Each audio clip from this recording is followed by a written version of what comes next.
Hello class, welcome back बच्चों। बेटा आज हमारा टारगेट है इलस्ट्रेशन 41 to 45।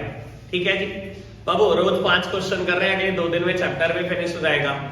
एक आध इलस्ट्रेशन मैं कराऊंगा। सबसे पहले बेटा इलस्ट्रेशन नंबर 44 निकालना होगा। सबसे सिंपल बेटा, लेकिन जो ज्यादा सिंपल होता है ना वो ज्यादा परेशान भी कर जाता है कई बार। एक बार इलस्ट्रेशन नंबर 44 निकालो फटाफट से। निकाला बेटा 44 इलस्ट्रेशन। चलो जी, मैं रीड कर रहा हूं। Following are the balance sheet of mister Anil prepare a cash flow statement. अब ये काम की बात मैं आपको बता देता हूं। पहली बात, किसी सोल प्रोप्राइटरशिप फर्म की बैलेंस शीट दी है। मिस्टर अनिल की बैलेंस शीट है, किसी कंपनी की नहीं है और शेड्यूल 3 के हिसाब से नहीं है। दिखाई दे रहा होगा बेटा। बैलेंस शीट में capital, trade payable, outstanding expenses, bank OD, fixed assets, inventory, trade receivable, bank balance. और आपको बता देता हूं इसमें पहले कौन सा ईयर लिखा गया, प्रीवियस ईयर।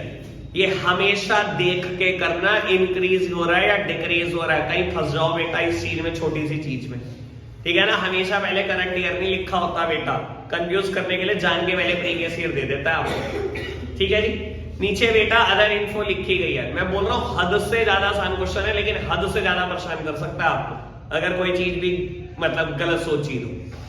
कहता है बेटा there was neither any drawing nor any capital addition during the year। बेटा इस बात से क्या पता लगेगा, देखो कहता है ना तो पूरे साल भर में आपने 1 रुपए की भी ड्राइंग करी, ना ही पूरे साल भर में आपने कोई भी कैपिटल इंट्रोड्यूस करी। मेरी तरफ देखना सर, जब आप ओपनिंग कैपिटल पे होते हो और क्लोजिंग कैपिटल तक जाते हो, मतलब पिछले साल की कैपिटल दी है और बेटा सारी कैलकुलेशन के बाद क्लोजिंग कैपिटल आती है। सर क्या क्या चीजें ऐड या लेस होती है? ओपनिंग कैपिटल में प्रॉफिट होता है तो ऐड होता है, लॉस होता है तो लेस होता है, एडिशनल कैपिटल इंट्रोड्यूस होती है तो ऐड होती है, ड्रॉइंग्स होती है तो लेस होती है। फिर जाकर कहीं मैं क्लोजिंग कैपिटल में पहुंचता हूं। आपको पता है क्वेश्चन ने क्या बोला? ना तो कोई ड्रॉइंग्स है ना ही कोई कैपिटल है। दैट मींस या तो प्रॉफिट हुआ होगा या तो लॉस, और तो कुछ हो ही नहीं सकता।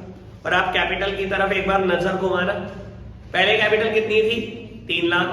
अब कितनी है? 2,20,000। यानी कि 80,000 का लॉस, यानी कि net profit before taxes and extra ordinary item निकालते टाइम मैं 80,000 का लॉस तो लिख दूं, कोई दिक्कत तो नहीं। समझ आई है बात? समझ आई ना बेटा बात? बाबू second one, there was neither any purchase nor sale of fixed assets during the year। कहता है ना तो कोई फिक्स एसेट्स परचेज हुई ना ही कोई फिक्स एसेट्स सेल हुई during the year. Sir fix assets की तरफ नजर घुमाना एक बार। फिक्स एसेट्स पहले कितनी थी? 3 लाख। अब कितनी हो गई? 2.5 लाख। सेल नहीं हुई लेकिन, यानी कि डेप्रीशिएट हुई, यानी कि डेप्रीसिएशन लगा। ऐसा थोड़ी 3 लाख की चीज 2.5 लाख की हो जाती है, जब बिकी नहीं तो फिर कैसे हो गई बेटा? डेप्रीशिएट हुई। सोच पा रहे हो मेरे साथ साथ? बस यही तो एडजस्टमेंट थी। ठीक है जी, करे सॉल्व। लो जी बेटा मैं कुछ लिखूंगा नहीं, बस फटाफट से बेटा सॉल्व करके आगे बढ़ा रहा हूं बात को। लो जी बेटा एसेट साइड से स्टार्ट करता हूं। डेप्रीसिएशन मिल गया मुझे 50,000 रुपए का, और कोई चेंज नहीं है, 50,000 का ही चेंज है, ना कोई परचेज है ना कोई सेल है, तो इन्वेस्टिंग एक्टिविटी में कुछ नहीं डाला। तो बेटा non cash non operating item 50,000 depreciation के नाम से यार बता दो, ऐसे ही है बेटा। इन्वेंट्री पहले 80 थी, अब 60 रह गई। दैट मींस सेल हुई होगी इन्वेंट्री की और पैसे आए होंगे, और पैसे आए होंगे बेटा बाबू operating profit before working capital changes के बाद इन्वेंट्री में 20,000 रुपए आए। आगे बढ़ोगे। ट्रेड रिसीवेबल पहले 40 थे, 42, यानी कि बेटा 2,000 रुपए का इंक्रीज इन करंट एसेट है, होगा माइनस। आगे बढ़ो जी। बैंक बैलेंस का कुछ होना नहीं बेटा, ये ओपनिंग कैश और कैश इक्विवेलेंट और क्लोजिंग कैश और कैश इक्विवेलेंट है। कैपिटल अभी पता लगाया बेटा, नेट लॉसेस है बेटा 80,000 रुपए के। पर आपको बता देता हूं, ना कोई रिजर्व की बात है, ना कोई इंडायरेक्ट डिविडेंड, ना कोई प्रपोज्ड डिविडेंड, ना कोई प्रोविजन पर टैक्स। जब कुछ है ही नहीं बेटा तो यही होगा बेटा net profit before taxes and extra ordinary item, और ये लॉस 80,000 का। ओके बात बाबू। ट्रेड पेबल 1,10,000 से 1,31,000 रुपए, 21,000 का इंक्रीज। तो बेटा operating profit before working capital changes के बाद ट्रेड पेबल में इंक्रीज। आउटस्टैंडिंग एक्सपेंसेस पहले 0 of 16,000, अगेन इंक्रीज। लो जी बेटा ये भी ऐड कर। बाबू बैंक ओवरड्राफ्ट पहले 10,000 के थे, अब 0। Bank OD is a financing activity. पहले 10,000 के थे, अब 0 हो गया, यानी कि आपने रीपेमेंट कर दी उसकी, तो फाइनेंसिंग में माइनस। क्वेश्चन सर लेकिन बता रहा हूं मैं, बैंक ओवरड्राफ्ट माइनस ही तो किया मैंने बाबू। वैसे तो the question is technically wrong, बात तो ये ठीक कह रही है कि एक तरफ बैंक बैलेंस दूसरी तरफ बैंक ओवरड्राफ्ट, ऐसे भी हो सकता है क्या? कभी हो तो नहीं सकता, ठीक है ना बेटा। लेकिन बाबू असम्पशन है, मजबूरी है। ऐसा मान लो एक बैंक अकाउंट आपका पीएनबी में है, वहां तो 15,000 पड़े हैं, दूसरा एसबीआई में, वहां बैंक ओवरड्राफ्ट है, ठीक है ना। दोनों को इकट्ठा नहीं कर सकते क्योंकि एक बैंक नहीं है, समझ आई बात। वैसे ऐसा होता नहीं जनरल केस में। लो जी, खैर इतनी बातों के, लेकिन मैं फिर वही बात बोल रहा हूं बेटा, आसान क्वेश्चन, अनएक्सपेक्टेड क्वेश्चन ज्यादा डिफिकल्ट होता है। आप किसी बच्चे को बहुत मुश्किल क्वेश्चन करा दो, ये दे दोगे ना, वो दोनों एडजस्टमेंट में ही रला देगा अपने आप को, मैं पक्की बात बता रहा हूं। पहली बार जो पढ़ता है उसको रलाता जरूर है, ठीक है जी।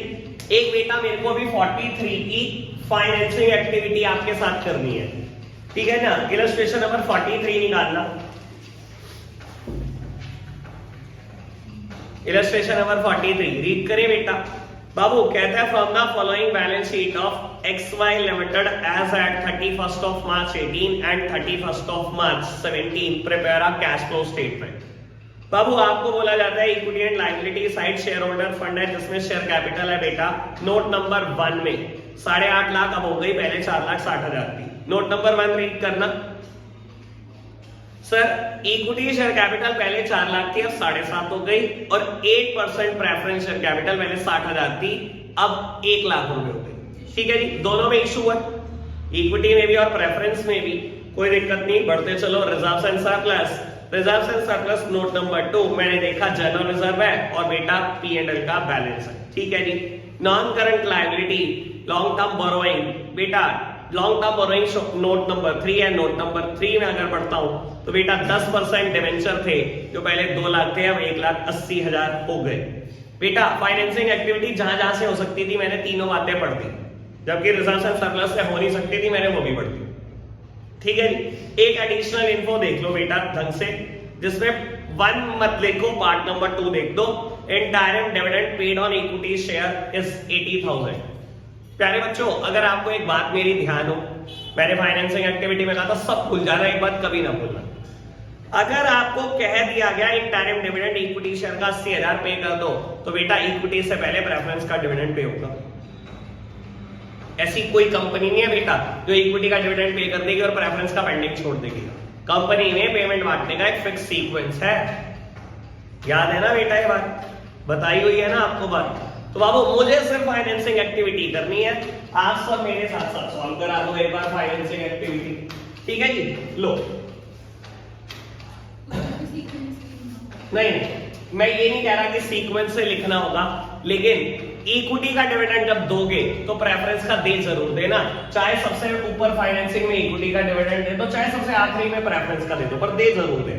मैं ये नहीं कह रहा कि सीक्वेंस से लिखना आपको, ठीक है जी। चलो बेटा, सबसे पहले नोट नंबर 1, इशू हुए इक्विटी शेयर 4 लाख से 7.5 लाख हो गए, ठीक है बेटा, यानी कि 3.5 लाख के इशू। ये लो, फाइनेंसिंग एक्टिविटी में सबसे पहले लिखूंगा issue of equity share 3.5 lakh.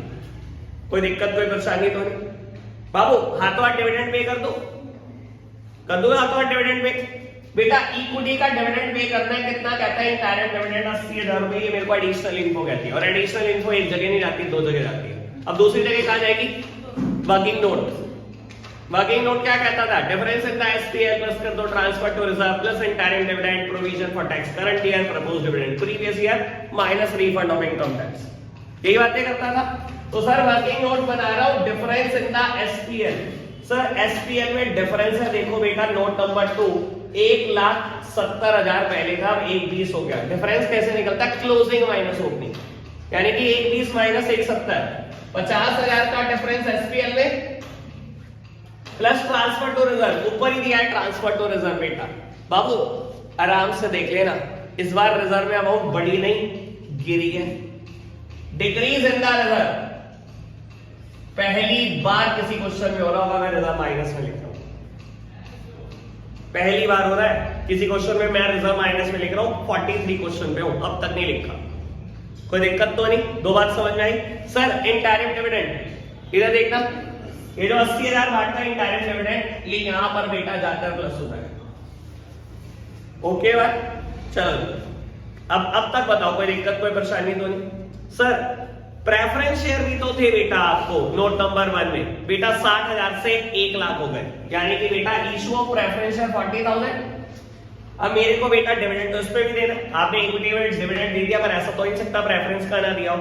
और बेटा अब मैं अगर आपसे पूछूं ये 40,000 के प्रेफरेंस शेयर कब इशू हुए, कोई डेट दी है ना क्वेश्चन में? नहीं, तो क्या मानेंगे कब इशू हुए? साल के आखिरी दिन हमेशा, यानी कि 31 मार्च 18 को, यानी कि डिविडेंड किस पे दिया जाएगा? 60,000। ठीक है ना जी? 60,000 का 8% 4800 रुपए, दो जी डिविडेंड 4800 रुपए।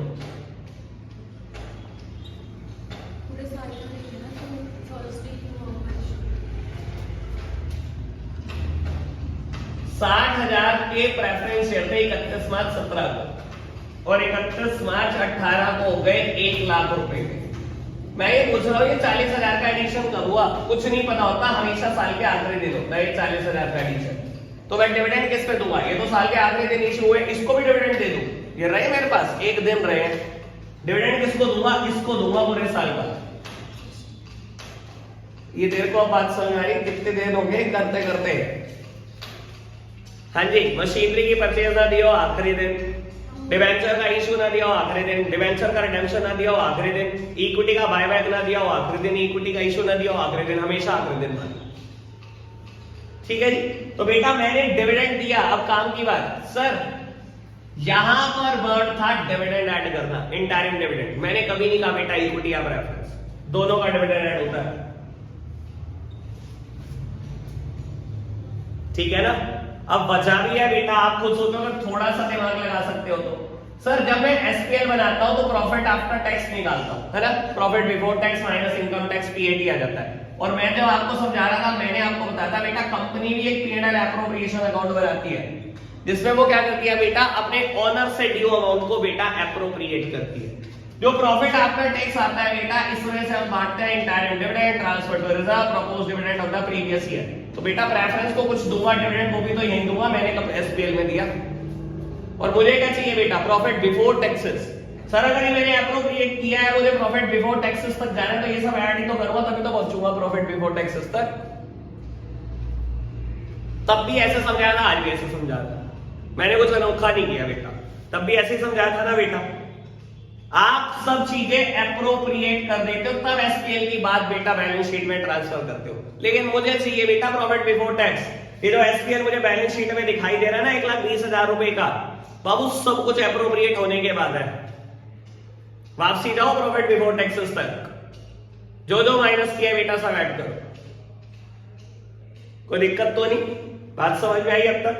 बाबू इसके बाद लॉन्ग टर्म बोरोइंग पहले बेटा 2 लाख की थी डिवेंचर, अब 180 के हो गए, यानी कि 20,000 की रीपेमेंट कर दी आपने। लो बेटा 20,000 की मैंने रीपेमेंट कर दी, कोई दिक्कत कोई परेशानी तो नहीं? बाबू 10% इंटरेस्ट भी तो दिखाई दे रहा है डिवेंचर में, इक्विटी का डिविडेंड बांट दिया, तो आपको नहीं लगता डिवेंचर का इंटरेस्ट देना सबसे पहला नंबर सीक्वेंस है? सर 2 डिवेंचर का इंटरेस्ट, अब किस पे? 2 लाख पे 180 पे, क्यों?